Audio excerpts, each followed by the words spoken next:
Sem mais delongas, queridos, Mateus capítulo 5, versículo 14 a 16. Olha o que diz aí. Eu já preguei nesse texto domingo passado e vamos pregar de novo, mas é outra mensagem. Vocês são a luz do mundo. É impossível esconder uma cidade construída no alto de um monte. Não faz sentido acender uma lâmpada e depois colocá-la sob um cesto.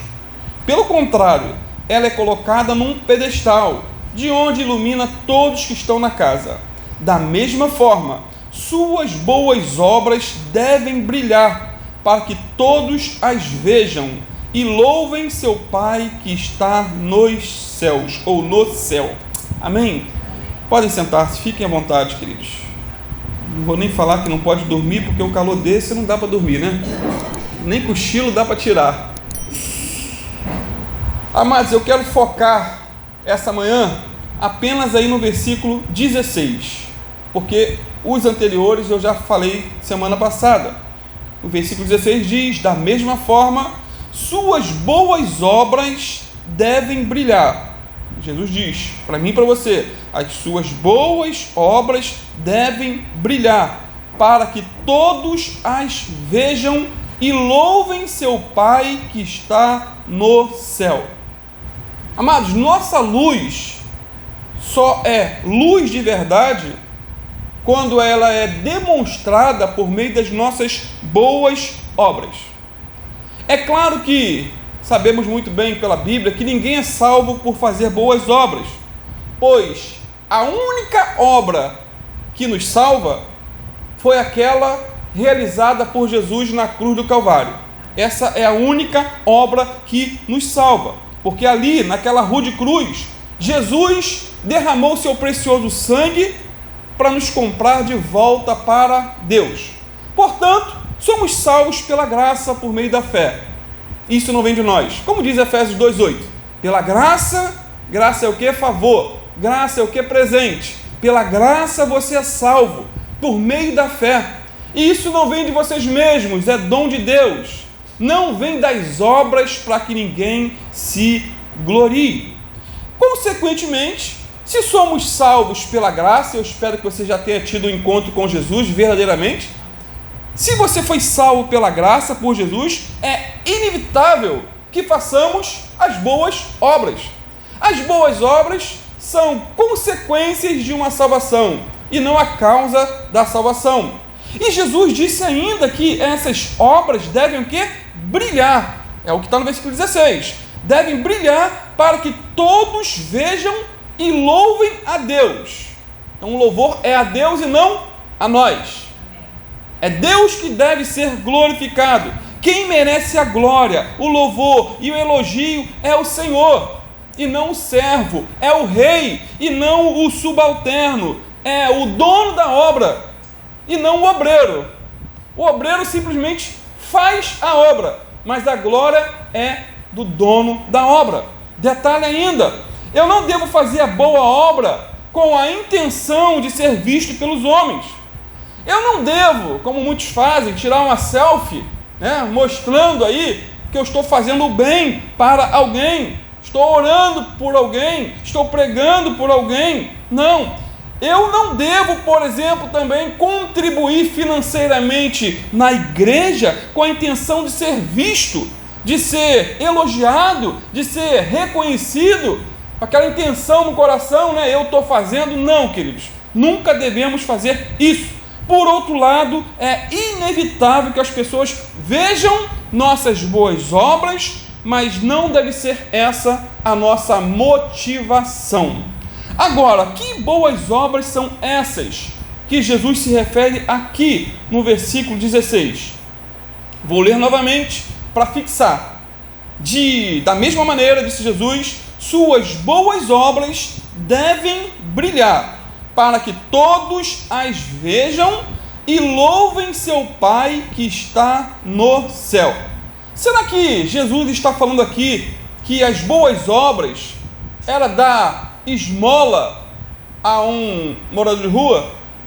Pode ser que sim, não descarto essa possibilidade. Será que está falando aqui de ajudar um cego a atravessar a rua? Pode Pode ser também. Será que Jesus está falando aqui em dar uma cesta básica para alguém que está necessitando de alimentos? Boa obra, isso sim, talvez sim. Porém, apesar dessas boas obras serem válidas, né, e são necessárias, a igreja tem que ajudar, essa é a missão da igreja, elas são apenas a nossa obrigação. É a obrigação minha e tua, pois até o ateu, ele se envolve com boas obras. Até o ateu tem as suas ONGs e ali ajuda muitas pessoas.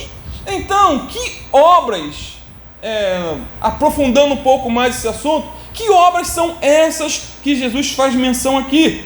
Lá no Evangelho de João, capítulo 9, versículo 1 a 5, nos dá um norte. Evangelho de João 9, versículo 1 a 5. Olha o que diz: quando Jesus ia passando, viu um homem cego de nascença. Os discípulos de Jesus perguntaram: Rabi, quem pecou, este ou seus pais, para que nascesse cego? Pergunta idiota, né? Se ele nasceu cego, como é que ele pode ter pecado? Né? Jesus respondeu: nem ele pecou, nem seus pais, mas isso aconteceu para que se manifestem nele as obras de Deus. E Jesus diz: devemos fazer as obras daquele que me enviou enquanto é dia.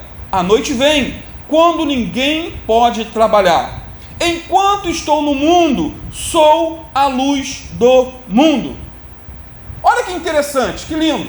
Jesus disse aqui no verso 5 que ele era o quê? A luz do mundo. E que, como a luz do mundo, ele deveria fazer o quê? As obras do Pai. As boas obras do Pai.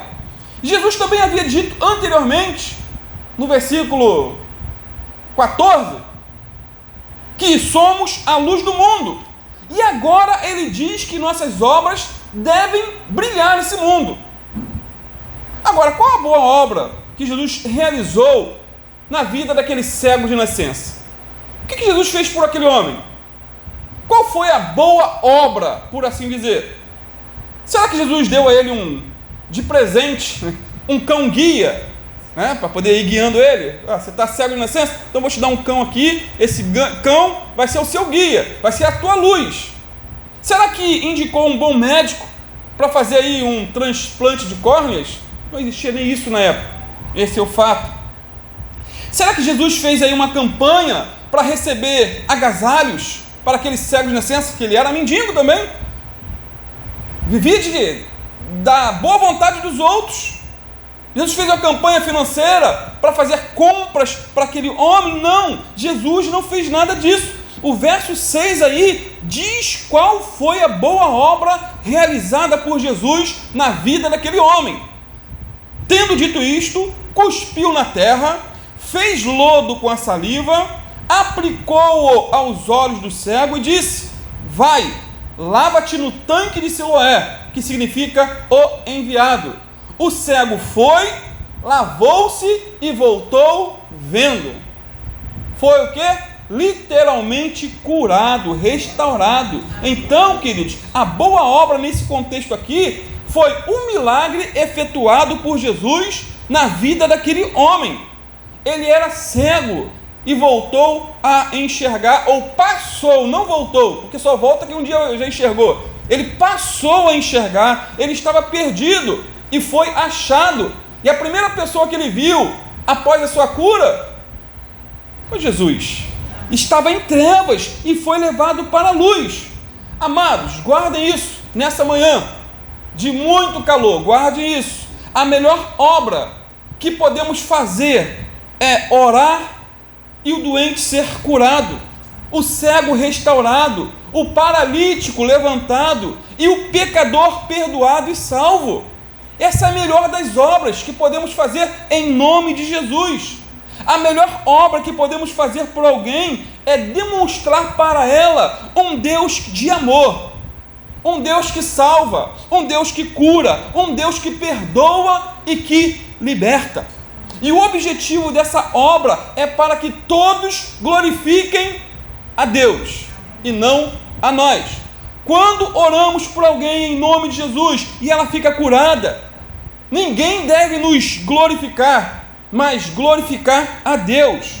Quando Pedro e João oraram por um paralítico, lá em Atos 3, e ele foi curado, literalmente, as pessoas pensaram que o poder por trás deles vinha deles mesmos. Mas Pedro disse o seguinte lá em Atos 3, versículo 12 a 16: povo de Israel, por que ficam surpresos com isso? Disse ele. Porque olham para nós como se tivéssemos feito este homem andar por nosso próprio poder ou devoção? Pois foi o Deus de Abraão, de Isaque e de Jacó, o Deus de nossos antepassados, quem glorificou seu servo Jesus, a quem vocês traíram e rejeitaram diante de Pilatos, apesar de ele ter decidido soltá-lo. Vocês rejeitaram o santo e justo e, em lugar, exigiram que um assassino fosse liberto. Lembra da história? Barrabás foi liberto e Jesus condenado. Aí Pedro continua: mataram o autor da vida, mas Deus o ressuscitou dos mortos. Jesus está vivo, queridos, está aqui conosco. E nós, diz Pedro, somos testemunhas desse fato. Aí ele conclui, pela fé no nome de Jesus, este homem que vocês veem e conhecem foi curado. A fé no nome de Jesus o curou diante de seus olhos. Amados, essa foi a boa obra realizada pelos apóstolos. E Deus também quer nos usar para fazermos coisas grandes no nome do Senhor. E mais, as pessoas só vão reconhecer que a Bíblia é a verdade e que Jesus está vivo quando começarem a ver os milagres da Bíblia no dia a dia. Quando a teoria ficar para trás e a prática se fizer presente, as pessoas só vão reconhecer um Deus que cura, que salva e que liberta quando nós brilharmos nossa luz e efetuarmos as obras dele, que ele nos mandou fazer. Ele nos mandou fazer. Ele nos mandou brilhar. Brilhe a vossa luz diante dos homens. A minha pequena luz vou deixar brilhar. Lembra aquele hino infantil? Ele nos mandou. Quando os homens verem nossas boas obras, crerão em Jesus e glorificarão a Deus. Em Marcos 16, versículo 17, Jesus disse o seguinte: é para mim e para você. Se você realmente é luz, essa palavra é para você. Se você está apagado, hoje é dia de Jesus te acender, tá? Não é o fim da linha, você não está no fim do poço. Jesus pode te restaurar. Olha o que Jesus disse, Marcos 16, 17: e estes sinais seguirão os que crerem. Sinal seguirão os que creem. Quem crê em Jesus aqui? Amém. Todos creem mesmo?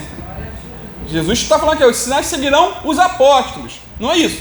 Os sinais seguirão os pastores. Não, só os pastores. Não. Os sinais seguirão os que creem. E ele diz: em meu nome expulsarão demônios, falarão novas línguas, pegarão em serpentes. Não para fazer demonstração idiota de poder, como muitos fazem e morrem. Mas se acidentalmente você for picado por uma serpente, biblicamente pode acontecer um milagre. Aquele veneno não te matar, como aconteceu com Paulo, que foi picado por uma víbora na ilha de Malta. E ele saiu ileso para a glória de Deus.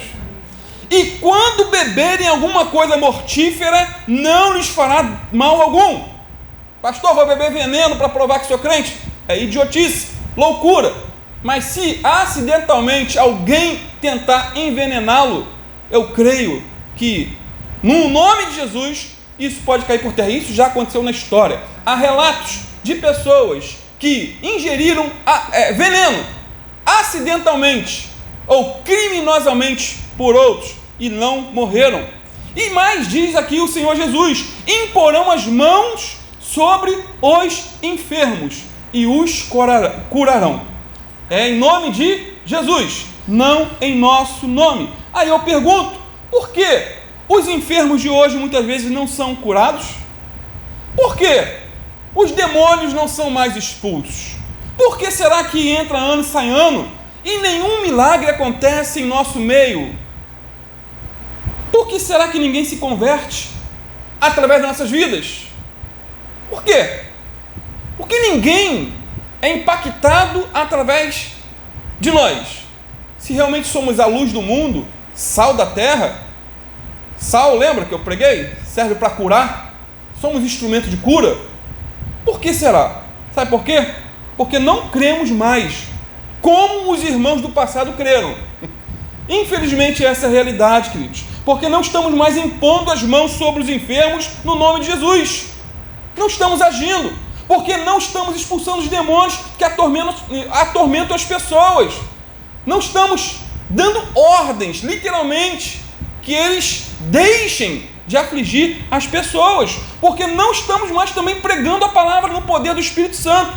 Porque não estamos mais jejuando e nos consagrando como deveríamos. Porque eu garanto, para cada um aqui, para mim, se nós nos consagrássemos, jejuássemos e orássemos com mais afinco, veríamos grandes coisas em nome do Senhor.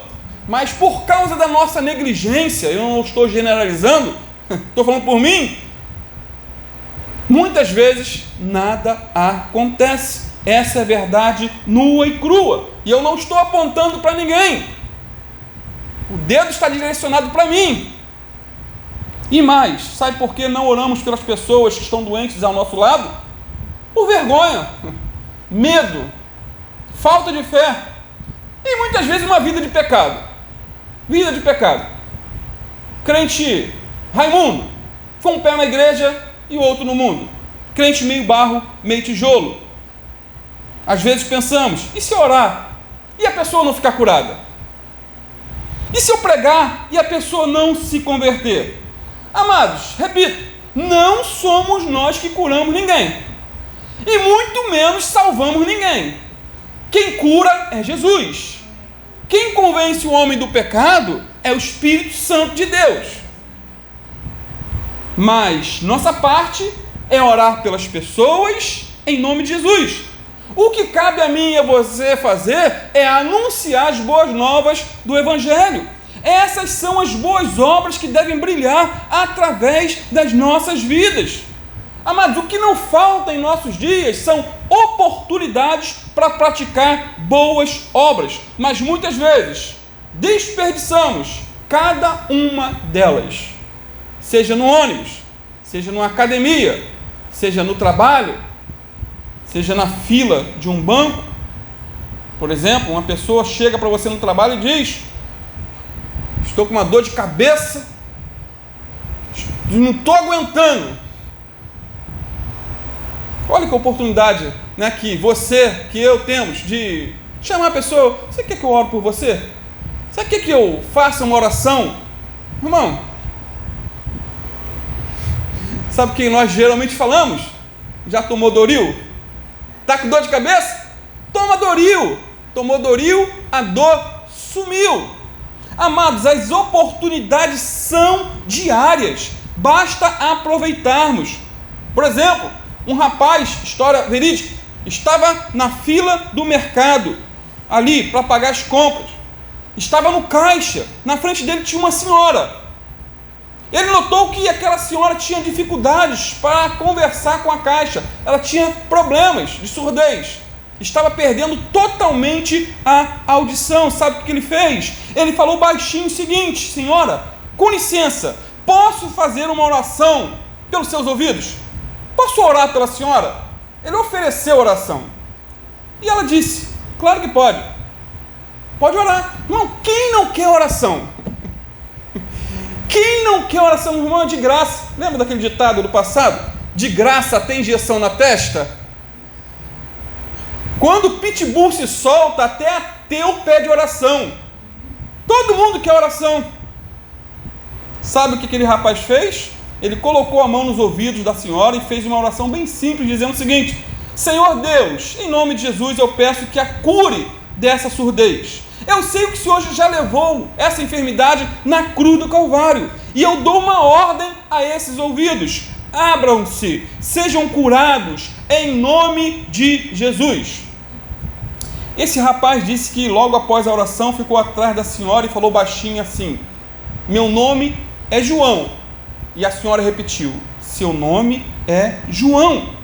Ele deu uns passos para trás e disse: minha comida favorita é lasanha. Deu até fome agora, né? E ela respondeu: sua comida preferida é lasanha. Ele deu mais alguns passos para trás e disse: o meu time do coração é o Flamengo. Pô, Diguinho, Flamengo tem o que? Botafogo, Fluminense? Tem time não, né? O meu time é Jesus. Vascaíno. Sofredor. Maricá, né? O Maricá tá ganhando agora, né? Tá em primeiro lugar, sei lá, por aí, quem entende futebol. E ele disse para ela: meu time do coração é o Flamengo. E ela, chorando, respondeu: seu time do coração é o Flamengo. Amados, aquela mulher foi curada instantaneamente na fila do supermercado. E mais, ela recebeu a Jesus como Senhor e Salvador naquele mesmo dia. Sabe por quê? Porque alguém decidiu ser luz do mundo e fazer as boas obras de Deus, em nome de Jesus e pelo poder do Espírito Santo do Senhor. Queridos, quando formos mais ousados e crermos verdadeiramente no Deus a quem servimos, veremos maravilhas. O problema é que muitas vezes limitamos o agir de Deus com desculpas do tipo: não é o lugar, não é a hora. Só que Deus quer nos usar em qualquer lugar e em qualquer hora para fazer as obras dele aqui na terra. Jesus continua sendo o mesmo, o ontem, o hoje, ontem e eternamente. Jesus continua salvando, curando e libertando, e Ele quer usar você em parceria com Ele para fazer as obras de Deus aqui na terra. Aí você pode falar: pastor, eu estou precisando de oração, e nem não orar pelas pessoas. Eu precisando de um milagre, e não orar para o milagre do outro.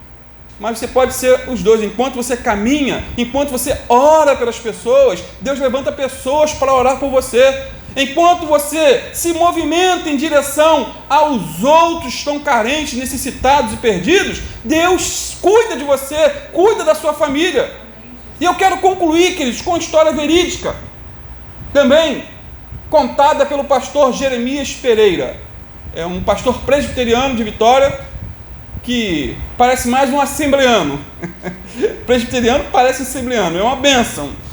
E eu conheci ele há alguns anos atrás em São Paulo. Ele conta que um mecânico de sua igreja, um mecânico, simples trabalhador formal, tem mais um celular, tocou, hein? Lá dentro, deve ser o teu. Ah, vai ficar, deixar tocando? Vão insistir. Ó. Faz parte, queridos, ao vivo é assim mesmo.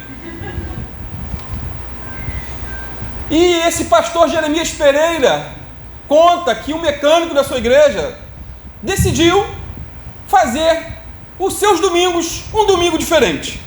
Em vez de ficar em casa, na época, assistindo Faustão, Hora do Faro, nem sei se existe mais, ou Domingo Espetacular, ou Fantástico, o Show da Vida, ele resolveu brilhar para Deus, para a glória de Deus.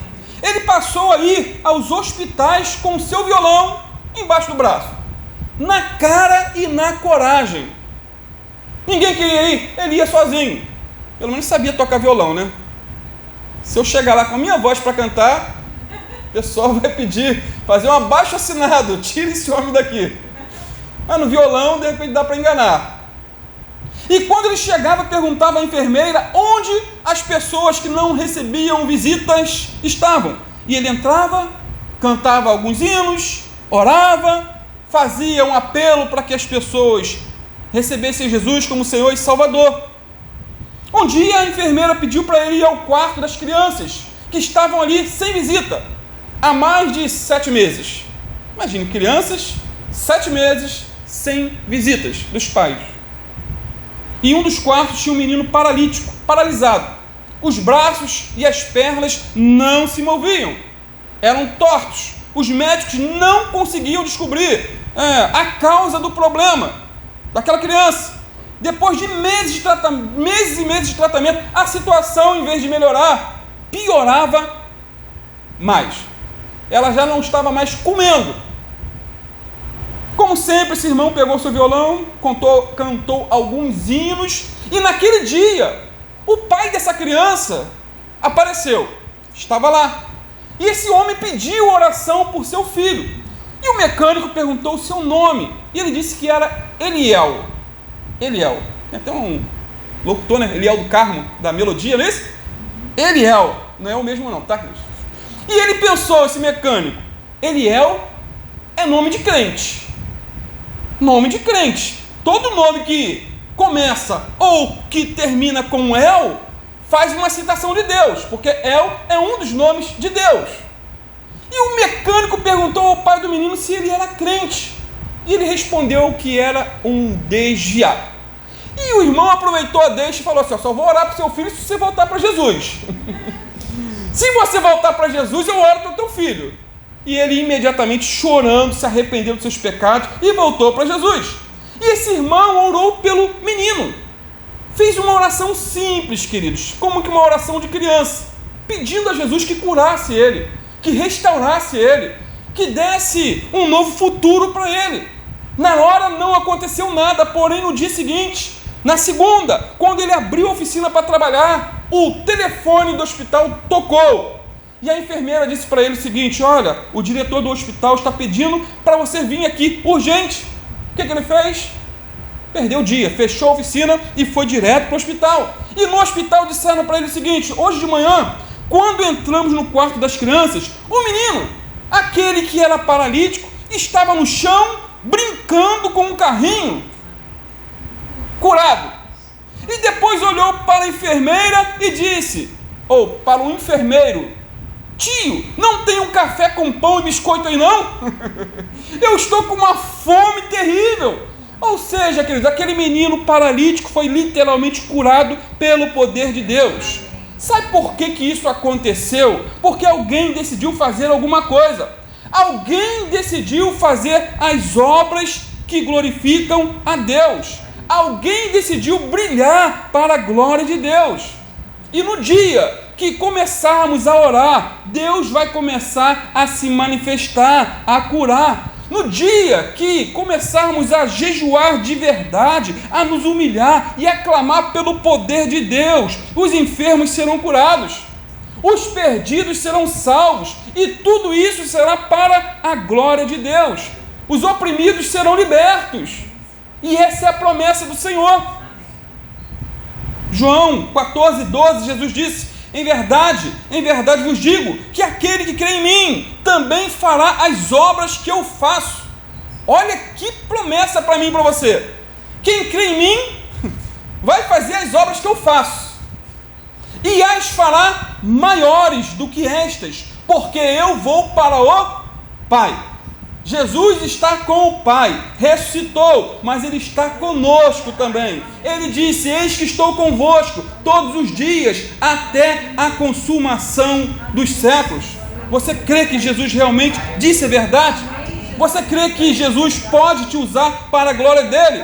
Então, meu amado, minha amada, decida brilhar lá fora, onde os pecadores estão.